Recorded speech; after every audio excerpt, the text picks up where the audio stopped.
Some people have an entire warehouse for their print farm setup, other people have an entire room in their house just for 3D printing. I have a corner. And with the addition of another 3D printer, this corner is getting pretty crowded and is in need of some serious renovation. With the power of 3D printing and Amazon 2-day shipping, we're going to transform this corner into something like this.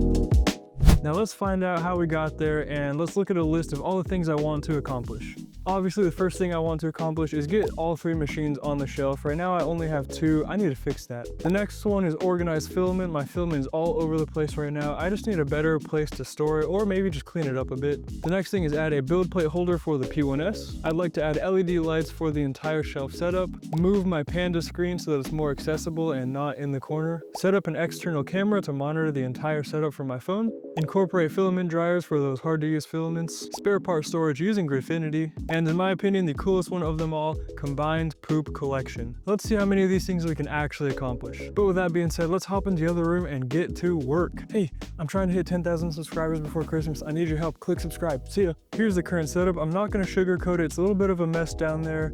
These 2 printers do look pretty decent. However, I need to fit a 3rd one on here. I'm not exactly sure how we're going to do that just yet, but we're going to start messing around and find out.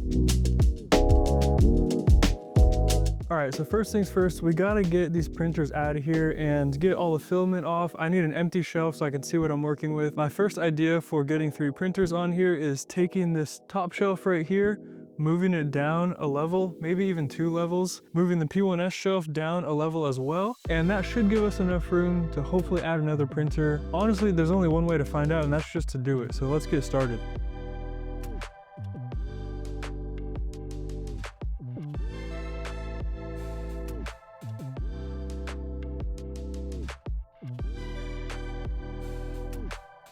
Just set that to the side. We got one piece out. Oh yeah, no, I got it now, this is easy. All right, shelves have been moved and you can tell that the real deal tools have came out. This was a little bit more tricky than I thought. Not bad at all. All right, so the Mini itself fits just fine, but it's honestly more the AMS and the Bowden tubes that I'm concerned about. From the looks of it, this should give it plenty of room, but I'm gonna go set it up and just make sure.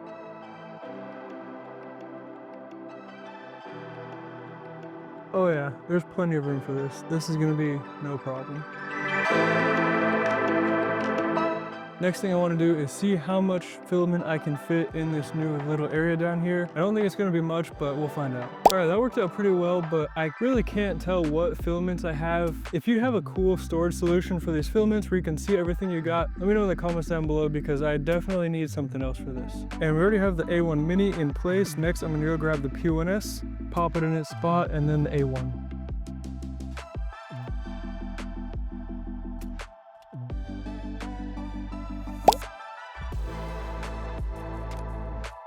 With that all done, we've completed 2 of our goals of getting 3 printers on the shelf as well as getting our filament a little bit more organized.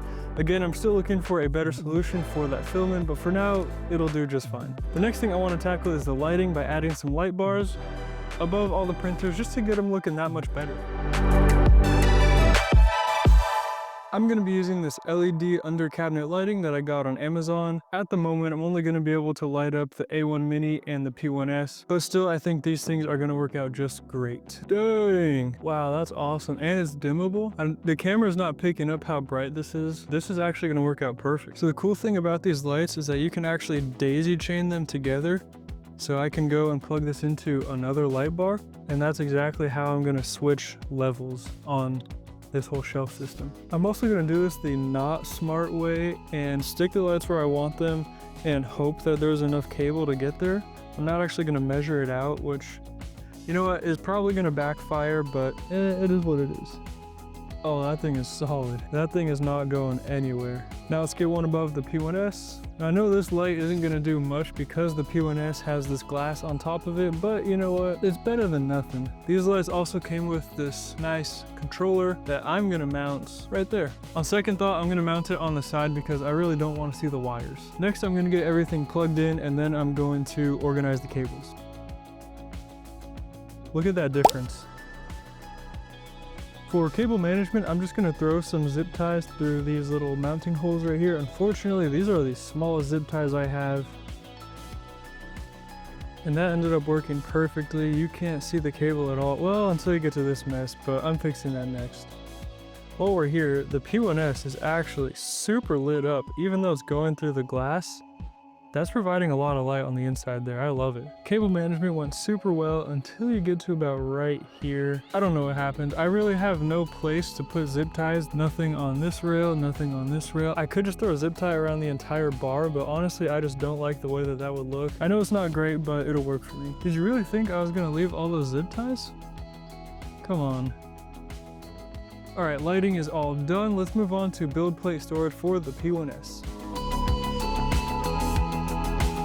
If you've seen my AMS mods video, this whole drawer system should be pretty familiar to you. What we're gonna do is we're gonna add a little bit of a gap, a spacer in between here that's gonna allow us to store all of our build plates. This is the AMS build plate storage holder by Craig on Maker World, and we're gonna get it assembled right now. But first, we need to do some post processing and remove all of the brims that are on these prints. All right, some very basic post processing is done. Now to assemble this thing, you can use glue, or you can also use threaded inserts, and because I built a threaded insert press, of course I'm going to use that because I need to justify everything I print for some reason.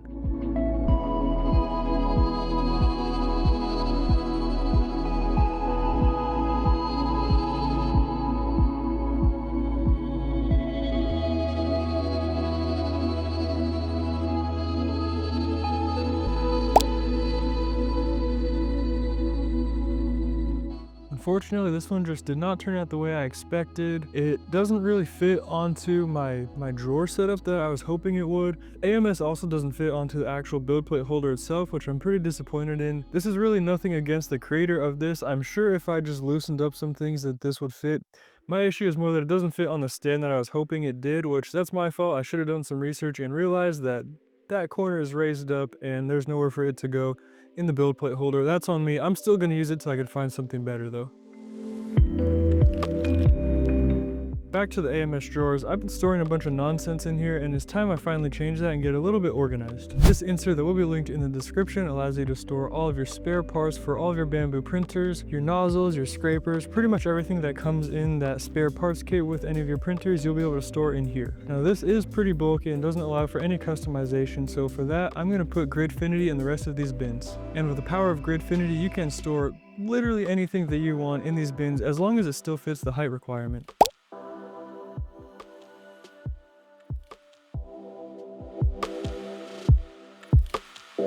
Next, I wanted a way to dry my filaments such as TPU, ABS, PETG, all those filaments that just work better when they're dry, and that's where this comes in.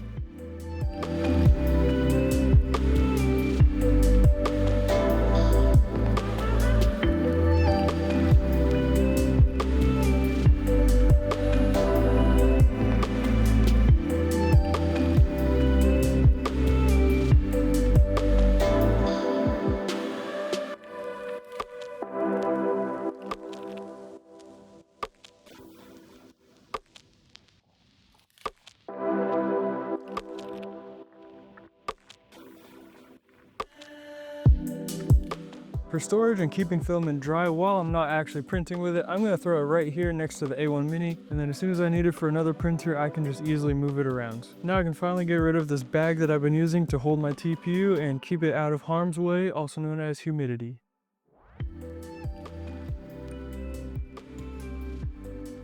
Might as well throw my ABS in there as well because you know what, better to be safe than sorry.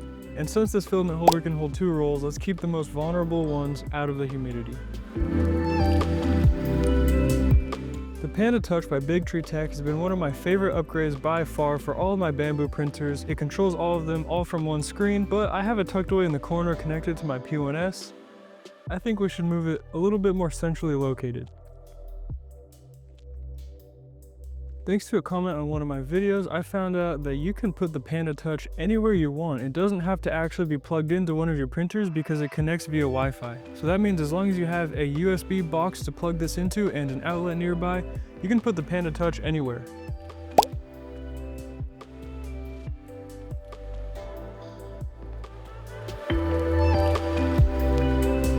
In order order to dispose of the poop produced by the A1 Mini and the A1 printer right above it, I need something that's going to catch the poop as it flies out of here. I'm thinking something that can kind of fill in this gap that's in between the wall and the shelf, almost like a funnel that's going to feed into the lower tubes. I'm going to see what I can come up with.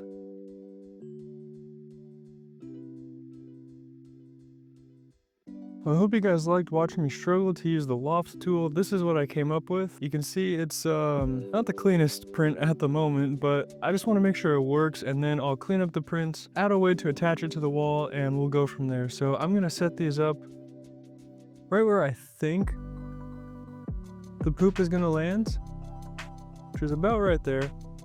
And then I'm going to tape it to the wall, add some tape to the bottom of here so I can see what lands in it, run a multicolor print on the A1 Mini as well as the A1 right above it, because I printed two just to make sure. As long as everything works, clean it up, print out a final model, and we'll attach it to the wall. Alright, we have our funnels all set up. You can kind of see in the corner over there, it's just taped onto the wall just to make sure it works.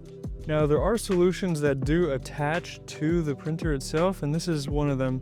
I just didn't like how bulky it is, and it would sit on your printer right here the entire time. I just didn't want that. It adds a lot of bulk, and plus, this is more fun anyways. Alright, I'm not sure if you can see it, but that first purge absolutely drained it into that funnel. I have a lot of hope for this, actually. I'm super excited.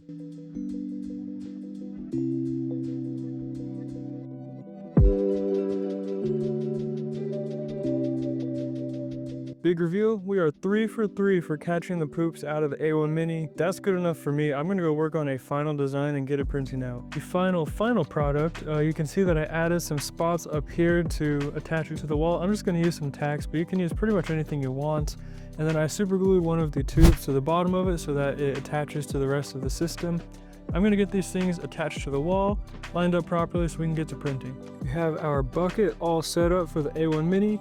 And if we look up higher, we have our bucket set up for the A1 as well. It is with a heavy heart that I have to announce that the P1S will not be able to join the A1 and the A1 Mini in the collected poop. This angle is just not steep enough for the poop to fall down. There's not enough gravity. Every time the poop comes in, it gets stuck right about there. It's unfortunate, but it is what it is for now.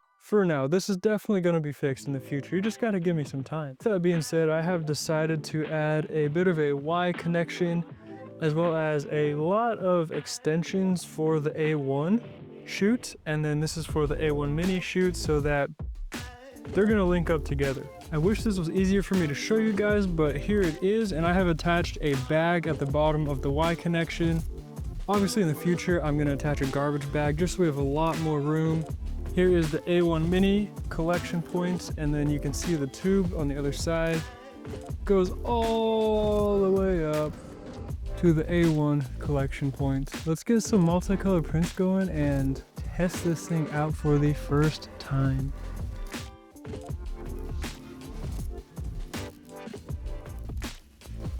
With the power of video editing, we have 2 box cutters completely done. Multicolored prints on both, and when I first came in here I was a little disappointed because I saw some of the poop right there and one right there by the A1, and I thought, man, I put in a lot of work to this for it to not work. However, I looked at the bag, look at that.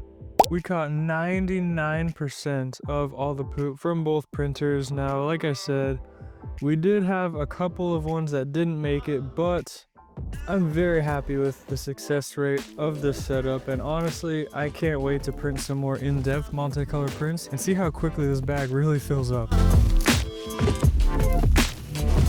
But certainly not least, we are going to set up a camera on the other side of the mini print farm so that we can monitor everything we need to on our phones.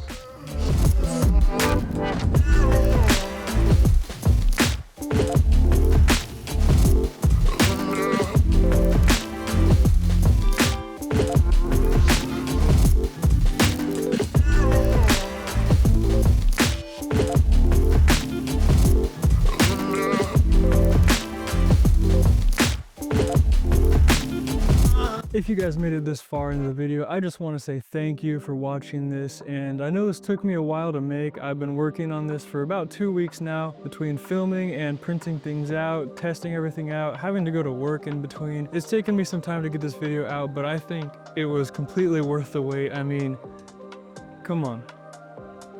Come on. This is awesome. I honestly can't believe that this is my little setup. I'm so happy with how it turned out. If you have any recommendations for me, some things that I should add to this setup, let me know in those comments down below. Of course, everything that I printed is going to be in that description down below as well. If you want to go pick up an awesome filament dryer, go do that. Description as well. You're never going to believe it. And if you want to check out some of my other videos, I have plenty of videos about my P1S down here, my A1 Mini, or my A1 right up there. More videos about that coming soon.